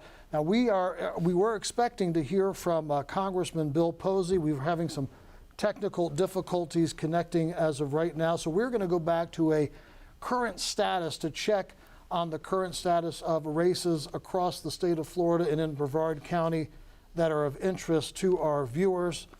And we're going to take a look at that Senate race again. Marco Rubio with 56%, Val Demings at 42%, with 67% of precincts reporting. Big win for Marco Rubio tonight. Don't believe that really ever was a competitive race to begin with. Correct. One of the reasons for that is Marco Rubio has been one of the most successful vote getters statewide elections in Florida over the past 20 years. In 2010, he won by 19 points. In 2016, he won by 8 points. And looks like tonight he's going to have another 12 to 14 point victory. And what I like to call the Rubio Coalition, Jordan, and I think we're going to see this being replicated across the country. The reason Marco Rubio does as well as he does is he's able to get 62% of the white vote, which makes up about 67% of the total. And he's getting 51 to 52% of the Hispanic vote, which is about 18% of the total. That Rubio coalition is, as we can see from the results tonight, unbeatable. How do Democrats address that? The movement, as we're seeing not only in Florida, but maybe in Nevada and other states, of Hispanic voters now towards Republican candidates? I think it really hits on the point that minority voters, whether it be Hispanic or African Americans, typically are more conservative. Although they may have an R, right, a D next to their name, they're typically more conservative, right? When you talk about LGBTQ+, when you talk about abortion rights, they sympathize with that, but that is not necessarily their priority. And so when speaking to those sector of folks, those particular set of voters, you have to speak to what gets them out. Goes back to the point, right? It's affordable housing, right? It's that American dream that they're sold, that I can come here, I can work hard, I can earn a decent living, and if we're not doing that, we will never move the needle with those particular sector of voters. Right, and that's another issue, is it doesn't seem that, and again, Bill Posey, 64%, Joanne Terry, 35%. Not surprised with those results, but it doesn't seem that the focus on abortion and abortion rights was the winning ticket, the winning message here tonight. Where did that fall flat? Why did that not translate into being able to stem what seems to be a red wave? Yeah, I wish I had a great answer to that, Chris, but unfortunately I don't. I think once again, Democrats, I think, need to prioritize or reprioritize the message that they're putting forth to voters. I think even from a national level, Republicans have been able to better control the narrative when it comes to abortion rights, when it comes to women being able to have the the opportunity or the right to really control their reproductive system, Democrats, excuse me. And so Republicans have taken that narrative and have really turned it into, well, you know, it's bad, right? After 15 weeks, you should not be able to legally get an abortion. And so once again, I think they've just been able to really drive that point home to voters, have been really able to speak to those Christian or religious sector of Democratic voters, right? Those minorities, those Hispanic voters and those African American voters. Right. We're going to take a look now at the governor's race, one of the most closely watched races around the country tonight. Ron DeSantis, 58%, Charlie Crist, 41%. Those are very similar to the Rubio numbers. Now, let's go back to 2018 and remember that Ron DeSantis was elected governor by 0.4 percentage point under Andrew Gillum in 2018. Absolutely. And that election was extremely tight. That is not the situation here tonight. Governor DeSantis has clinched a decisive victory, and of course that's going to lead to conversations about what's going to be happening here in the 2024 in the near future. But we do have joining us on the live wire Commissioner-elect from County Commission District Number 4. And as you can see on our screen, District 4, it's a beautiful district. It contains Vieira, that's right. Suntree, Satellite Beach, Indian Harbor Beach, and it's one of 5 districts that makes up the County Commission. And we are honored and privileged to have with us on the live wire Commissioner-elect Rob Felner. Rob Felner, welcome and thank you for giving us the time, sir. Thanks, Chris, for having me. I appreciate it. I wanted to, again, congratulate you on your election victory. I wanted to ask you a few questions. What are your priorities on the County Commission moving forward? I'd like to be known as the Infrastructure Commissioner when I'm done serving on the Board of County Commissioners. So I'm going to focus on roads, infrastructure. We've had a lot of growth in the center part of the county, which is wonderful, but we need to make sure that we keep up with traffic demands too. So that's going to be my chief focus. And we also we saw tonight that the EELS program has been renewed for another 20 years. That the ad valorem tax increase for the Brevard public school system has been approved rather handily. What kind of trend do we see there among the voters as far as the growth of government and government spending in general? What is your perspective on that? Well, I thought that it was just an interesting aside this election cycle that 2 property tax referendums for millage would be before the voters this year. So it's interesting that both passed. I think EELS, last I looked, was at about 70%. Right. Schools close to 60. So I don't know if that's the voters saying that they want more government. I think they value the environment in Brevard County and education. I think that's the only thing that you could take away from that tonight. Now, in the Brevard County Charter, there is a section that limits the growth of ad valorem taxation to 3% or the CPI, whichever one is less. What is your view on that tax limitation? Is that a good provision? Should we keep it, or is it something we need to get rid of? Well, I support the charter cap, and the charter cap is on the revenue, the growth in revenue for a general fund. So outside of that is new construction. So that's not constrained by the cap. And so it has been that it's new construction that ends up growing the county general fund. Just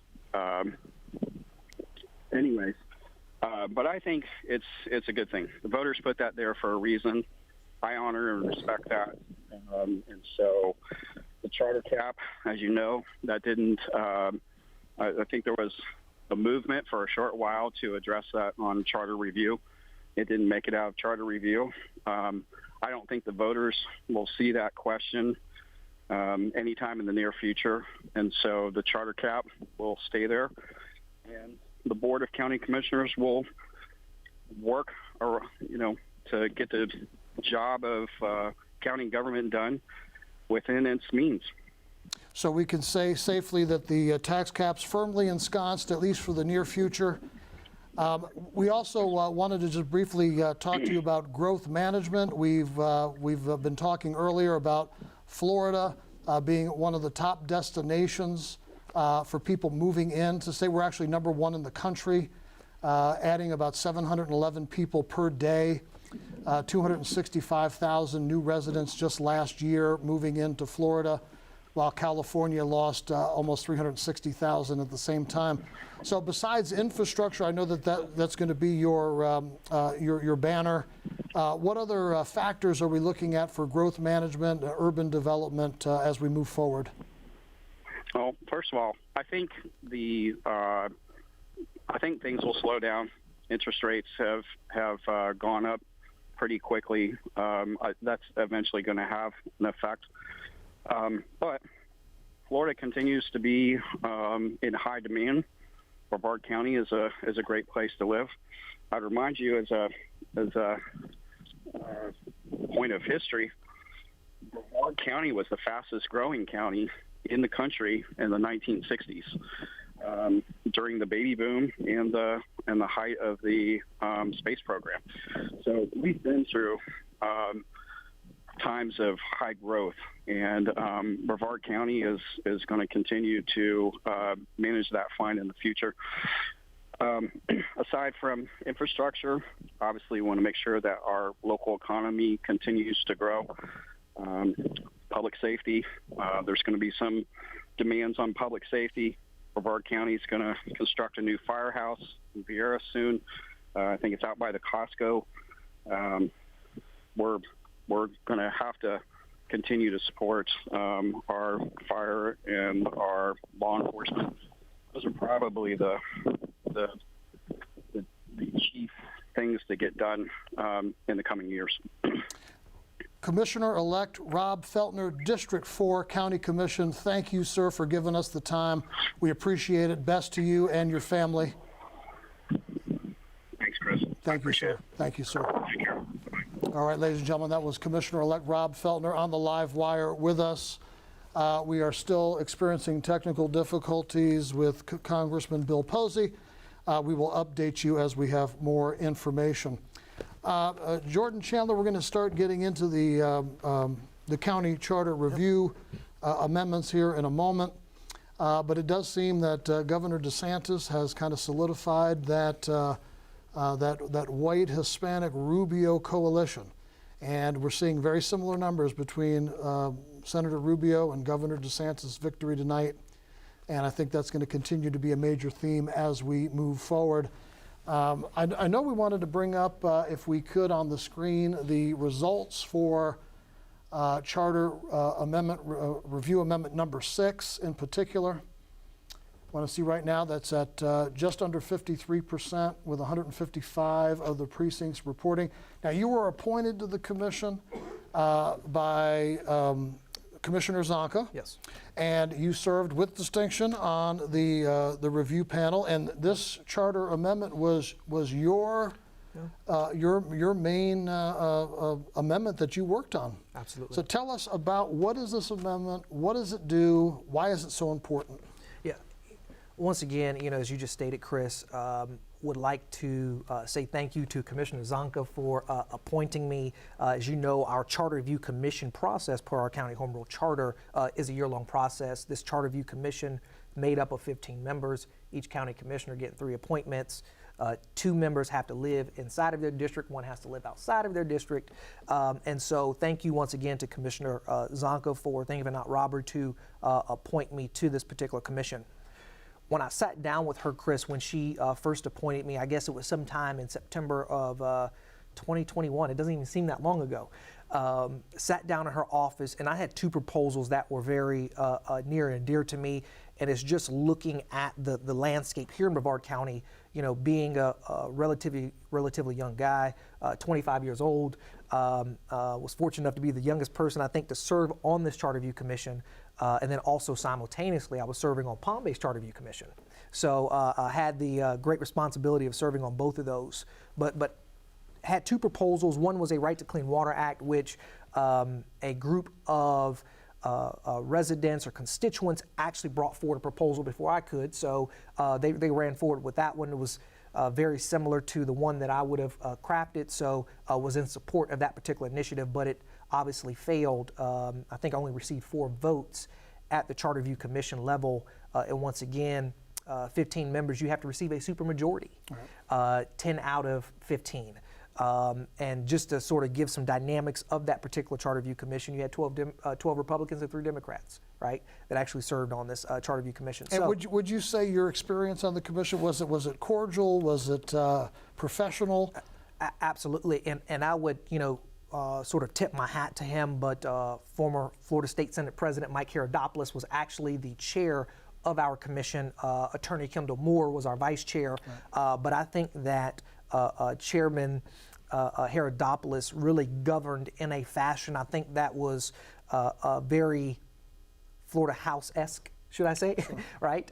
He brought in His sort of some of experience those from the legislature. Right? Absolutely. So he was a no-nonsense kind of guy, but he made sure that everybody's voice was heard.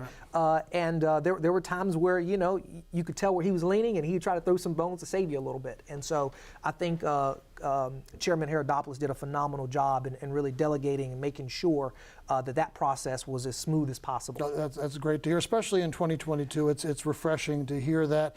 So with the workforce housing proposal, I guess the first question that may come up is well, what is the role of government in providing subsidies for housing and for mortgage and rent payments? Why is that a role that government should have? Chris, I really think if we take a look at what is currently being done, right?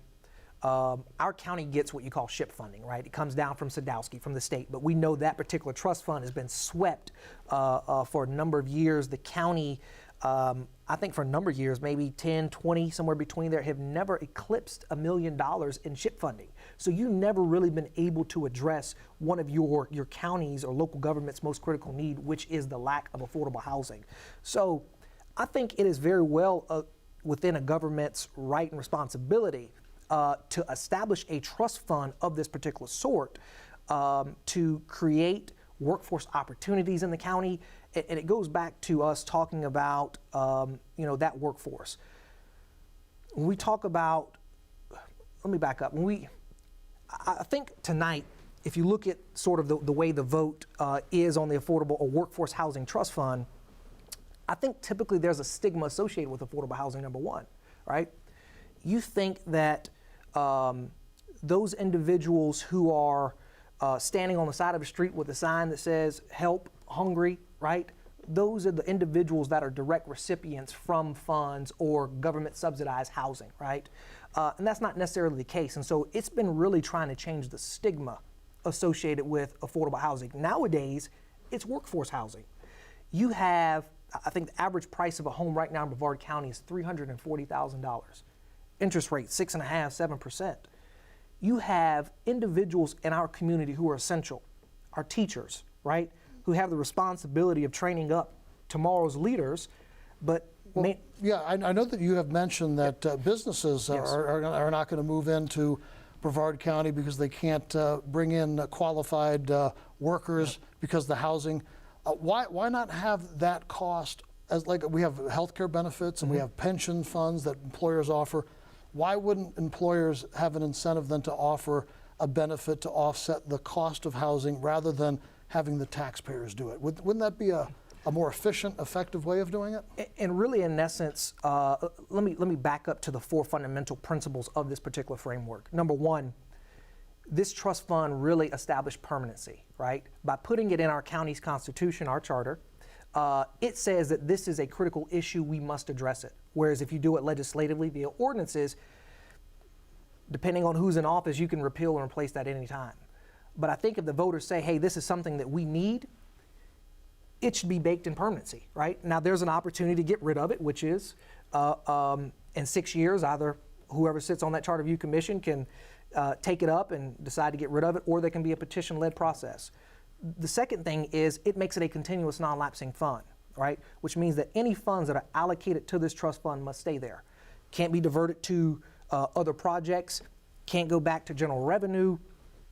And so, once again, as I talked about Sadowski earlier, with trust funds like this, you typically see that they're swept. So this trust fund is saying, hey, it's a critical issue, and it's going to be used for the purposes in which it was created for, right? Oh, let me ask you this. As part of this revision, is there a requirement that the county commission provides a certain dollar amount, or is the amount of money that has to be provided to it, is that left up solely to the discretion of the county commission itself? It's left up solely to the discretion of the county commission, and I would say that was done primarily for the reason because, you know, we have a 3% charter cap in place, right?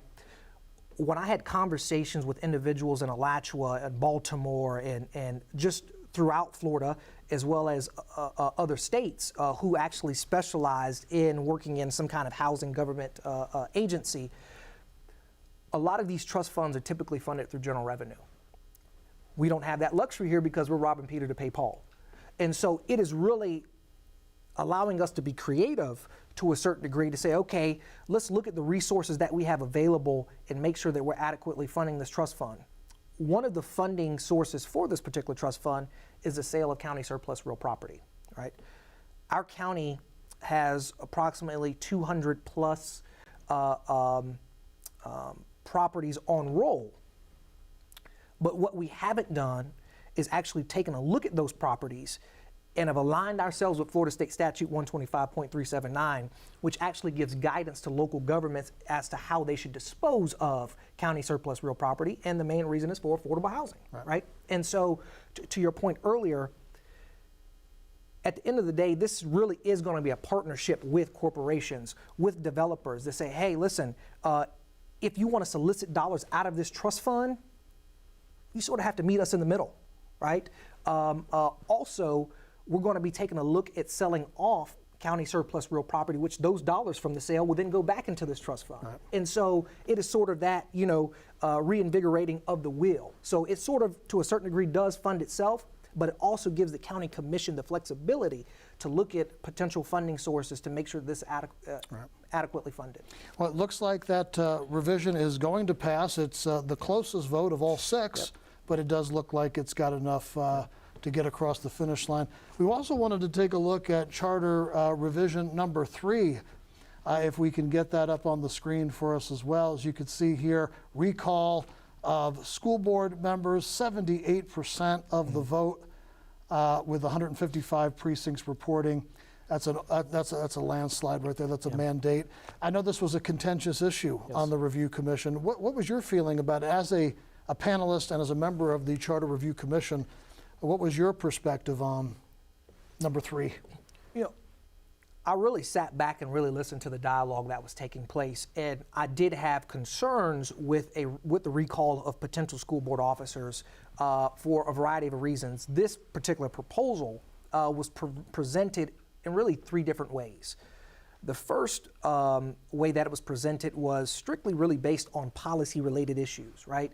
You can recall a school board member if I disagree with them because of their stance on LGBTQ policies, right, in schools, or mask mandates. And so really thought that that had no place in our charter for recalling school board members or anybody just because you disagree with them for a policy-related matter.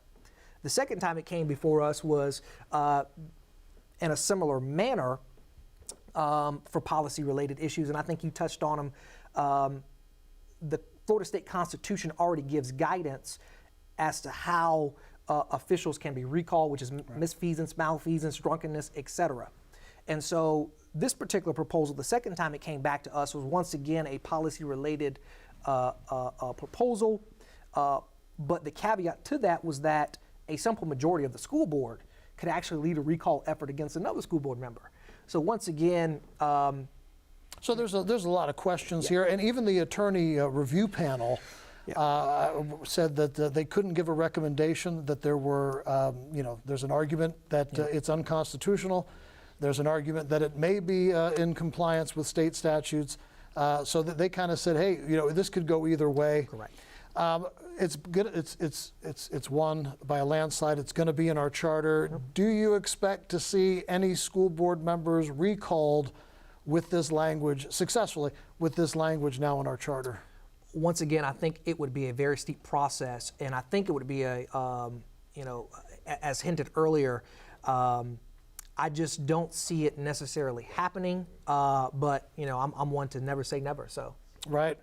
There's another charter revision amendment that I think is of great interest and great import, and that is Charter Revision number 2, the requirement of a supermajority for the approval, which would have doomed, by the way, number 6 if this was in place. Correct. Just for the record here. What is your view on this? I know the revision. The attorney review panel declared that this should not have been placed on the ballot, that it's actually in conflict with the Florida Constitution and its statutes. Yep. But putting that issue aside, what is your perspective on requiring a supermajority for the approval of charter amendments? To be honest, I did not foresee this actually passing tonight. This was one of the ones that I probably held very tightly in my pocket and said, I think the voters might go in a different direction here. And you hit the nail right on the head. The 3-panel attorney review board actually said that this particular amendment was inconsistent with Florida state statute because Florida state statute only speaks of a simple majority, which is necessary and required. And so, I think going forward, because the voters decided on this, it will make potential charter amendments very hard to pass through. Right? And so what's your perspective on that? Is that something you were opposed to? Did you vote against putting this on the... I voted in support of it, Chris, and a vast majority of the things, I was typically in favor of because I think, number one, if a constituent brings it before us, or even if we weigh in on it, at this particular point in time, we didn't really have any guidance from that 3-panel attorney review board. And so it was just really just looking and listening to the arguments that were presented before us, also with our charter panel review attorney, Paul Gugelman.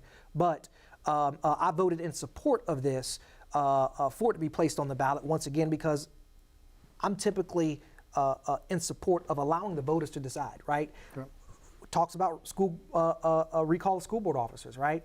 I think elections are something that typically speaks volumes, and so your vote is your voice. And so I think, from my perspective, I was in support of it, allowing the constituents to vote on this particular amendment because it also received a significant amount of support from the Charter Review Commission panel as a whole. So. Well, I think it's a really important question that maybe gets overlooked, and that is we have supermajority requirements for removal from office, for overriding a veto, for proposing a constitutional amendment, for ratification of constitutional amendment at the national level. So this goes back to day one as a fundamental principle of American government that we have for certain types of questions. Changing fundamental rules requires a supermajority. I think this is an important philosophical question, so I'm glad to see that it was on the ballot and it was being debated. We are going to go back, though, for a last rundown of the current status of elections. We've got some data for us. Again, Marco Rubio holding on to his Senate seat, now going to be his 3rd term in the United States Senate. And this is, of course, was a crucial seat for Republicans to hold if they had any chance of taking a majority in the currently divided 50-50 United States Senate. Bill Posey easily winning in Congressional District 8, and of course he's going to be serving his 8th term as the representative from Brevard County. Last time Brevard County Senate Democrat was in 1992 with Jim Backus. Ron DeSantis, 58%, Charlie Crist, 41%. Last time Charlie Crist won a statewide race was in 2006. So I don't think we're going to see Charlie Crist on a statewide ballot anytime in the near future. Republicans sweeping the state tonight. Ashley Moody being returned as Attorney General for another term. Jimmy Petronas, Chief Financial Officer, also securing an additional term.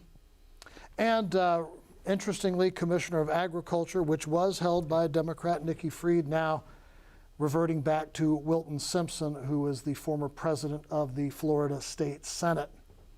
So big night in Florida here for Republicans tonight. Randy Fine looks like he's going to have that 10 percentage point victory. Looks like early voting kept it close, but election day voters, I guess it was a bigger turnout for Republicans, giving Randy Fine a comfortable margin. Tom Goodson, County Commission District 2. He'll be the next commissioner from District 2, 73%. And of course, we heard from Rob Felner just a few moments ago, Commissioner-elect Rob Felner with 92% for County Commission District 4. School Board District 2 with 32 of 34 precincts. Looks like Gene Trent has carried the ball across the finish line here. Jordan with 53%. Statewide, Amendment 1, 87% of the vote reported, 56.99. It needs to get to 60%.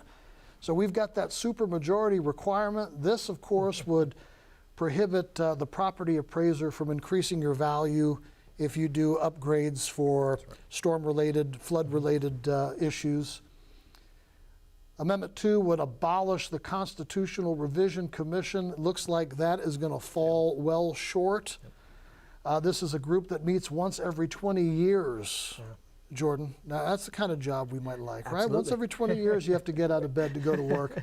Looks like that's going to fall short tonight. Amendment 3, right now, has got 58% of the vote with, again, 87% of the precincts reporting. It's close, but it hasn't reached that 60% threshold. That would give additional homestead exemption to certain workers. Correct.